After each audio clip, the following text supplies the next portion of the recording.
Halloween is my saving grace. The one night a year I can go outside without a mask. I don't want it to sound like I spend all year waiting for this day, just whittling away the hours with bated breath and anticipation. I would like to say that I have other interests, that I am able to find myself so engrossed in some human activity that I actually forget about the one day I could truly be myself.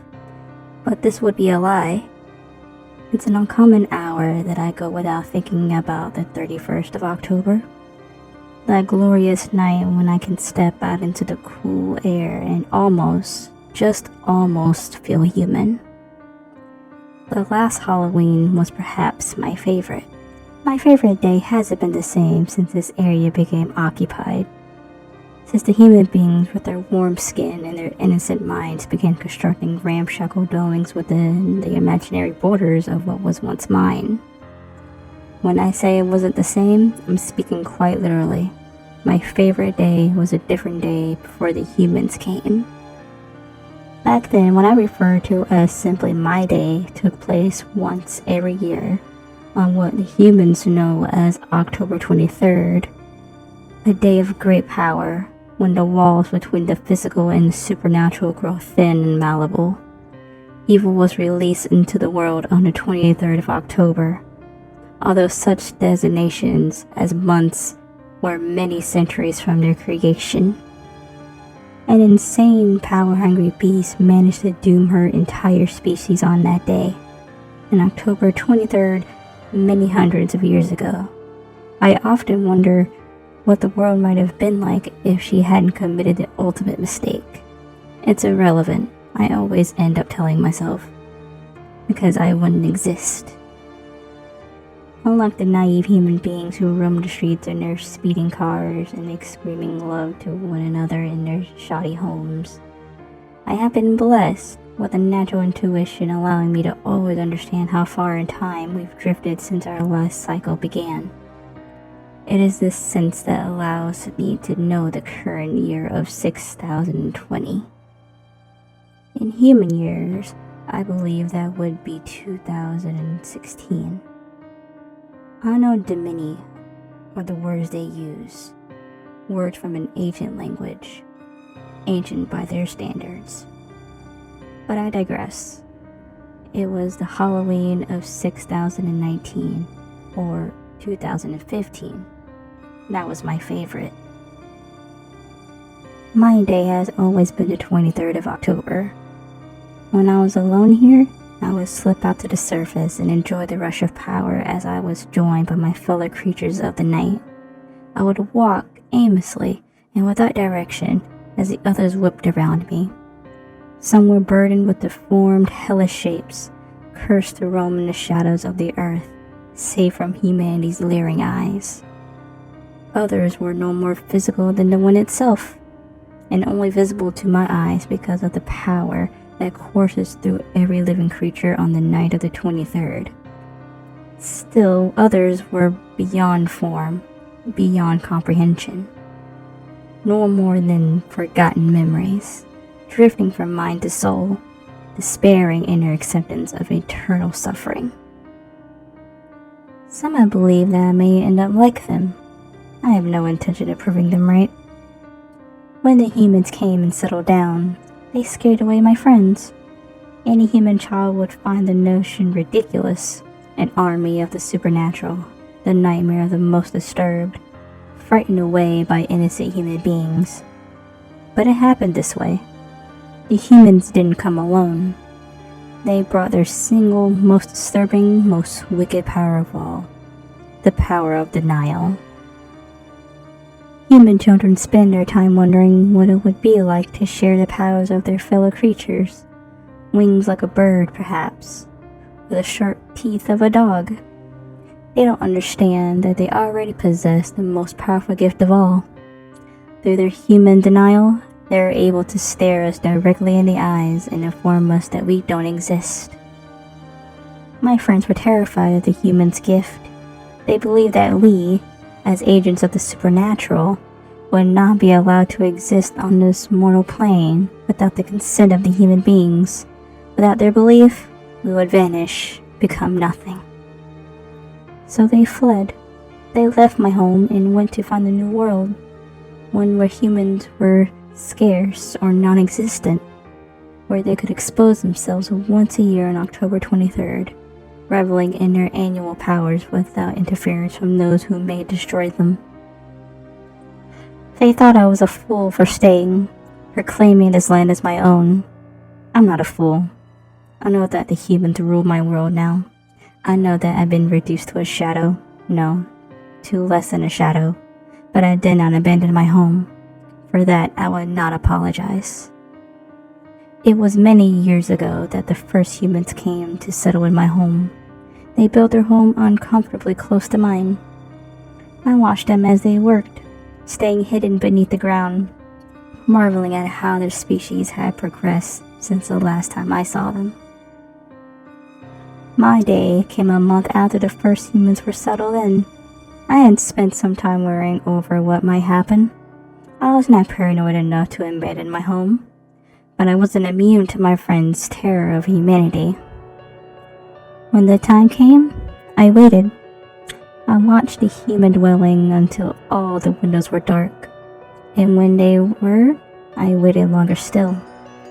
Finally, I left my home and began walking, my destination unknown but far away from the house. I was meant to feel exhilaration, the sheer ecstasy of being closer than ever to the joining of two worlds. But what I felt was nothing. There was nothing in the air, nothing moving just beyond the spectrum of the physical world. I felt the cold night prickle against my skin, and the corpse's hands of darkness caressed the back of my neck. There was no one riding through the air to greet me, no one crawling up from beneath the ground to wish me a happy my day. I returned to my home that night, disheartened and full of regret. My day was over, and I had failed to squeeze any semblance of pleasure from its dark hours. I felt as though I had failed, as if something I had done prevented me from enjoying this once glorious day. And perhaps I had made a mistake. Perhaps I should have followed my friends, away from this now tainted land, to an untouched world where humans were nothing but a harmless legend. With nothing but regret and disappointment inside me, I slept. I was awoken by a sound I knew, but was not used to hearing: children's laughter. 8 days had come and gone as I slept.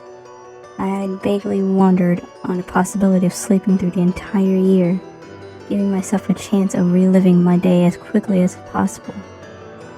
This idea was thwarted by the children who played above my home. I watched them, careful to remain invisible to their innocent eyes. What I saw confused me. There were 2 children, one male and one female. I had seen them before, of course. They lived in the human house, with the 2 adults I presumed to be their parents. The girl and the boy had played outside before, often very close to my home, but never had I seen them dressed in such an eccentric way. The little girl wore a dress of all black, with sleeves that hung down past her small hands. A black hat rested on her head, its brim round and its top pointed like the beak of a crane. For the boy, it was a fancy suit of shiny black material, complete with a red waistcoat and a flowing cape. I recognized his attire as similar to that of humans I had known many centuries earlier. But why he would be reliving the wardrobe of his dead ancestors was beyond my grasp. Their clothes were unusual, yes, but it was their faces that confused me the most. The girl's face had been painted a bright green color, closer to an emerald than to grass. Dark lines had been added, making her smooth face appear wrinkled and far older than it was. The boy's face had been painted white, the 2 lines of red running down his chin.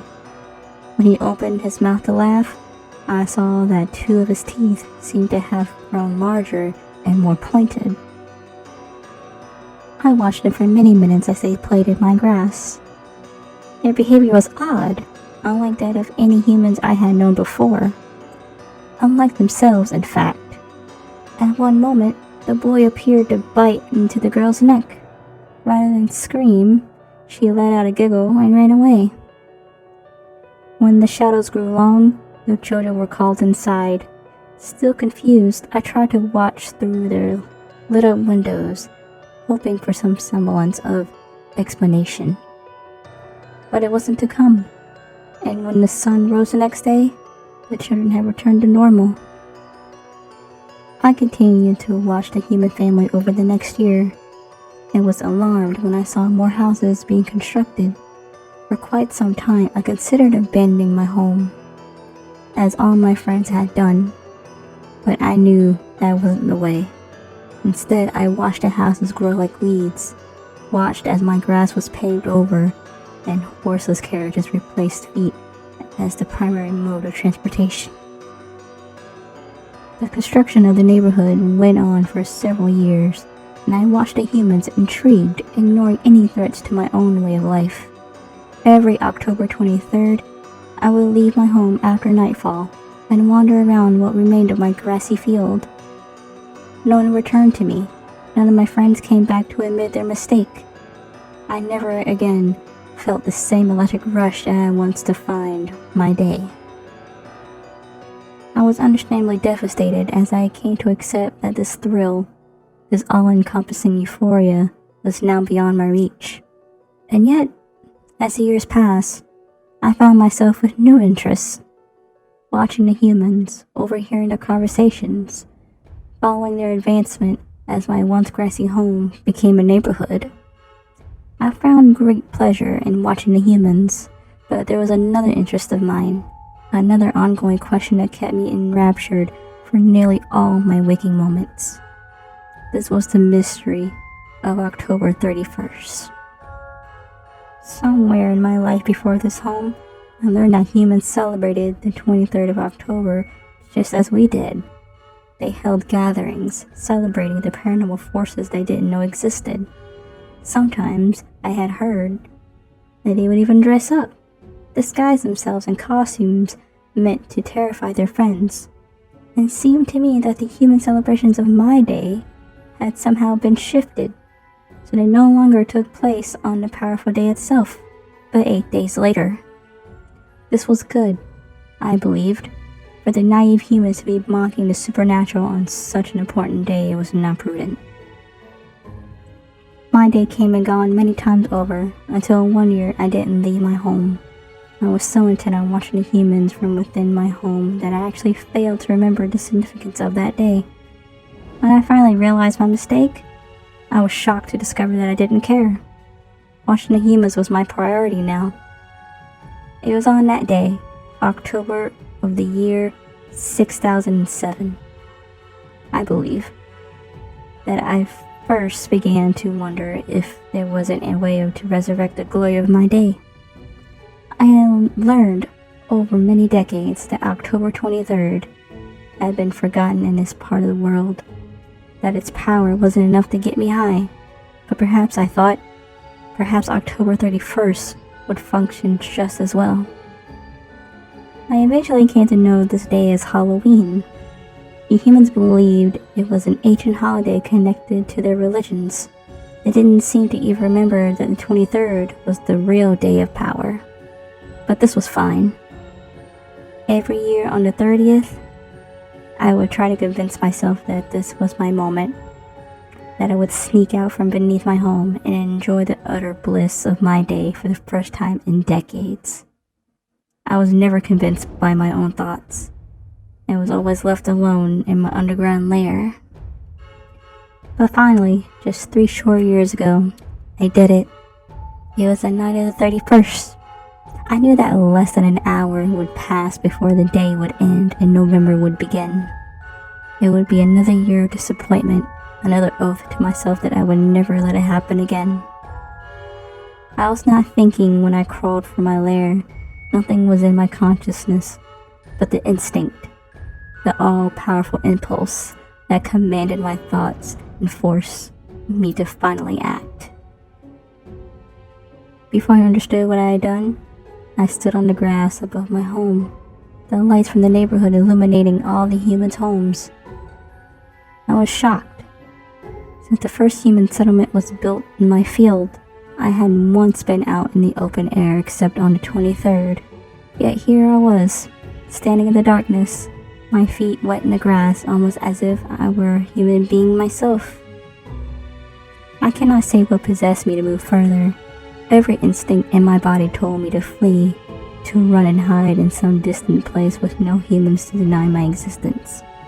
But I kept moving, somehow my feet propelling me across the ground until the wet grass became pavement.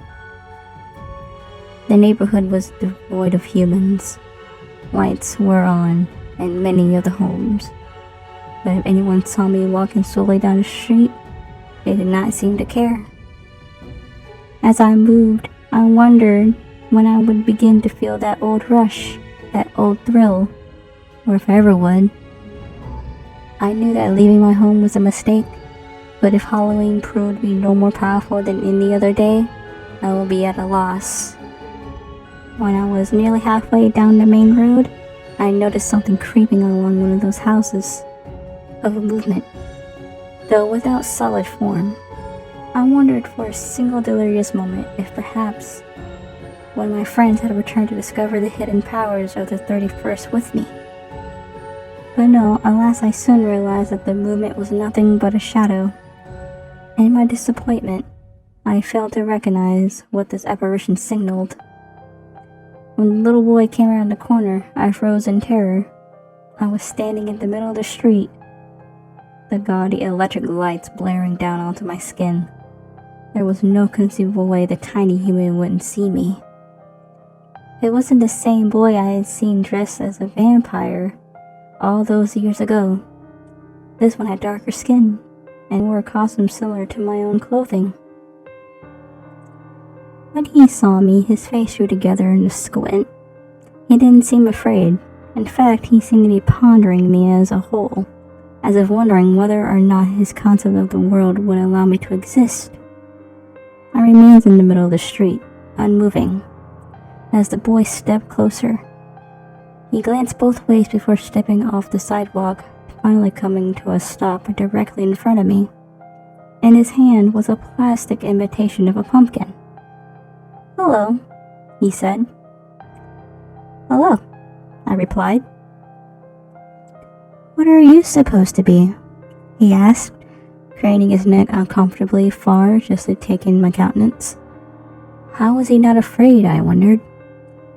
How could he, an innocent human and a child no less, stare at me, a creature from beyond his insignificant idea of creation, and not feel the slightest tremble of worry? "Well, I'm your neighbor," I heard myself saying. "I mean, who's your costume?" the boy corrected, frowning up at me. "My costume?" I repeated. I was at a total loss as to what the boy may be talking about. "Yeah," he said. "And were you supposed to be for Halloween?" Yes, I thought, finally coming to understand. I was facing the human's power of denial firsthand. Then terror struck. What if I was going to die? After all these many centuries, what if I was going to disappear from existence just because one little boy could not understand me? Was there some way to prevent against being thought out of creation? Was I to encourage him? To make him think I was some sort of pathetic human, seeking candy instead of an ethereal hive so powerful it could bring the dead back to life? "Here," the boy said, reaching into his pumpkin. "Looks like you didn't get much candy." I took the morsel in my hand, staring down at the plastic label. "Snickers," it said. I didn't know what Snickers was. "Do you want it?" the boy asked. "Because if you don't, I'll take it back." "I do want it," I insisted, hastily slipping the candy between my lips. My teeth made short work of the sugary food. "You're not supposed to eat the wrapper," the boy cried, as if I had done something unspeakable. He was so pathetic, I thought. His view of creation was reduced to this one neighborhood and what he wasn't allowed to eat. "Don't tell me what I'm not supposed to do," I hissed. The boy took a step back, and for the first time I registered fear in his expression. You never told me what you were supposed to be, I growled. Oh, the boy murmured, still craning his neck. I'm a zombie. A zombie? I repeated, feeling the word around on my tongue. The candy had stuck to my teeth and continued to fill my mouth with its sweet taste. I didn't like the way it refused to leave. What is a zombie? I purred. The boy took another step back, his expression growing another degree of fear. Some part of him, I sensed, some tiny iota of his being, understood that I wasn't his kind. It's like a dead person who comes back to life, the boy explained, his voice wavering very slightly. I must admit, I am not familiar with any such creature, I mused. My tongue continued to dig at the solidified candy that dulled the needle-sharp point of my tooth. They're not real, the boy said, covering his fear with exasperation. I noted. That was so human of him. They're just made up for comic books and movies. Not real, you say? I stared down at him, arms at my sides. The claws on my left hand drummed absently across my leg. And what is real? I asked. What sort of monsters do you believe in? I don't believe in monsters, the boy said. I'm not a little kid anymore. He took another step back. The fake pumpkin slapped against his knee. Of course you're not, I replied, beginning to lean forward. My legs remained stationary as I had been at the waist. But are you sure there are no monsters? I asked. Yeah, the boy stammered. This time he didn't move. He watched as I leaned forward, my upper half bridging the space between us. If he thought, in some absent recess of his mind, that I seemed to be growing bigger, then he was absolutely right. Well, there are always monsters, I continued. You may think there are none. You may shut off your bedroom light and tell yourself there's nothing hiding in your closet. But my child, you are wrong. The boy said nothing. He stared at me, fear and defiance on his young face. He stood his ground as my black eyes stared into him, past his flesh and bones, to where his innocent soul lay trapped in the mortal body, begging to be let out and to join me in my eternal feasting. I knew that wouldn't make for a poor final speech, so I allowed the boy space to make a few remarks before I tore his head from his shoulders. They will not forget me, I thought as I carried the boy down into my home. They will not forget me. Not now, not ever. And they wouldn't. I finally understood. My friends had been wrong after all. Human denial wasn't to be feared, but to be combated. It was my job, and the job of all others like me, to push the bounds of the human mind, forcing them to think up new and more ridiculous explanations until there was nothing left but to admit the truth. Monsters exist. The human mind is a twisted, disturbing place. I realized this as I crouched in the darkness of my home, tearing the little boy's flesh apart with my bare teeth. The humans would lie to themselves all to pretend we don't exist, yet at the same time they would dedicate an entire holiday to acting out their pathetic depictions of us, pretending to be us for nothing more than cheap amusement. Deep down, they believed. Every last one of them believed. And on that Halloween night, I felt the first whispers of the old ecstasy that had once defined my day. It was then, as I sucked on the marrow from the little boy's bones, that I knew Halloween and my day had become one. The next year, I was prepared. After the little boy's disappearance, several families left town. They were replaced by others of their kind, who in turn brought more, and eventually my impulsive killing had the effect of bringing more houses to my once grassy field. To my great annoyance, one of these houses was built directly on top of mine. I had the forethought to evacuate myself and whatever remained of the little boy before construction began. I hid out far away, careful not to be seen by human eyes. This was another of their many hypocritical stances. A scary mask was to be praised on Halloween, but demonized every other day of the year. When the house was finished, I returned to my lair. The human bastards had replaced my walls, my floor, my ceiling with hard, cold substances that I knew I would never find appealing.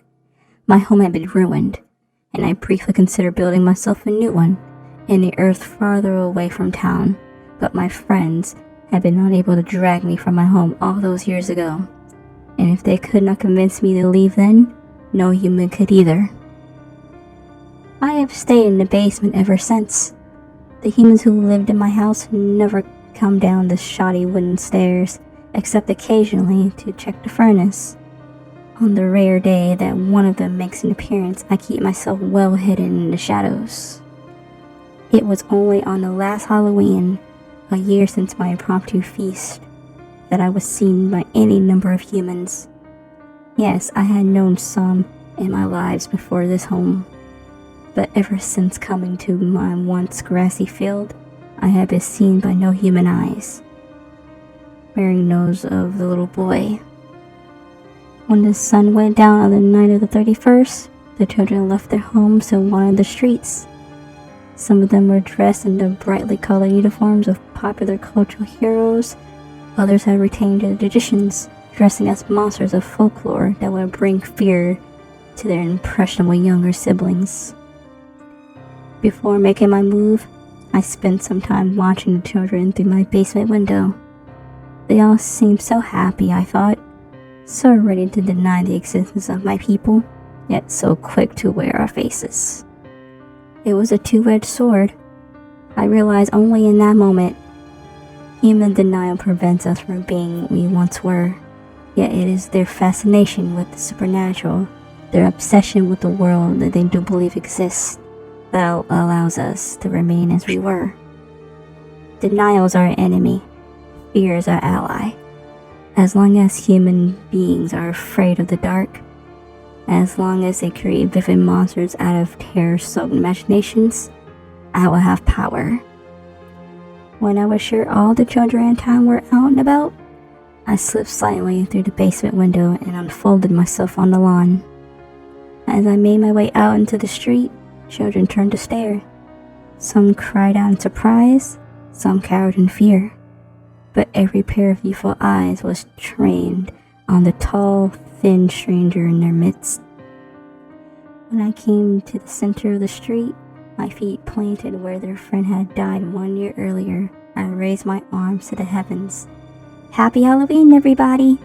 I cried. My voice echoed through the street. The children all seemed relieved, and they had resumed their normal conversations. A pair of Satans rushed by me, clenching their pumpkins. A werewolf scooted to the other side of the street, passing by with both eyes fixed warily on my form. I wanted it. I wanted Halloween. This, not October 23rd, was the true day of power. Not some foolish anniversary of evil long past, but a holiday based entirely on fear, celebrated all across the globe. For the first time in many, many years, I felt the thrill building in my soul. I felt that high, that euphoria that had once been accompanied by ghostly figures running through the night. I stared at the scene before me, all around me, and I knew that Halloween was my day now. Slowly I stepped forward. A crowd of children surrounded me, all babbling and laughing in excitement. I paid no attention to the words. Instead, I spread out my arms, allowing the tips of my fingers to brush against every child I passed. I could feel them. Beyond the physical touch, I could feel their excitement, their pleasure, but most importantly, buried deep in the parts of their minds that forced maturity to blossom, their fear. They were all afraid, on some level. What else are human beings good for but to fear and to deny that they are afraid? Perhaps some of the adult residents of my town wondered where the tall man in the hideous mask had come from. Perhaps some of them, in the farthest reaches of their conscious thoughts, wondered if I had anything to do with the child who had gone missing a year before. I hope they did. I hope they stood at their windows watching me brush my hands against the children as I towered 3 times as high as the tallest one. and agonize over the question of whether or not they're becoming paranoid, delusional, perhaps insane with the unanswered questions that aloud followed the boy to his grave. And I hope wherever my old friends are, whatever part of the world they have decided is suitably human-free, I hope they are never happy again. I hope they never feel the brilliant fireworks of pleasure we used to share every October 23rd. I hope they never find out that true immortal bliss is only 8 days away. Above all, I hope the human race continues to grow. I hope they flourish, each one of them enjoying long, terrifying lives. I hope they all have children, and their children have children. I hope they teach every new generation the true meaning of fear. I am the true meaning of fear. My friends believed they were capable of being afraid, but they were afraid of humans and the power they hold. They were afraid that any flesh and blood mortal could simply wish them out of existence. And perhaps they could. But not with me there. Not with me hiding in the shadows. Not with me lurking behind every corner, waiting until their fear reaches its climax and I strike. Manipulation is my game, and terror is my drug. I am Halloween.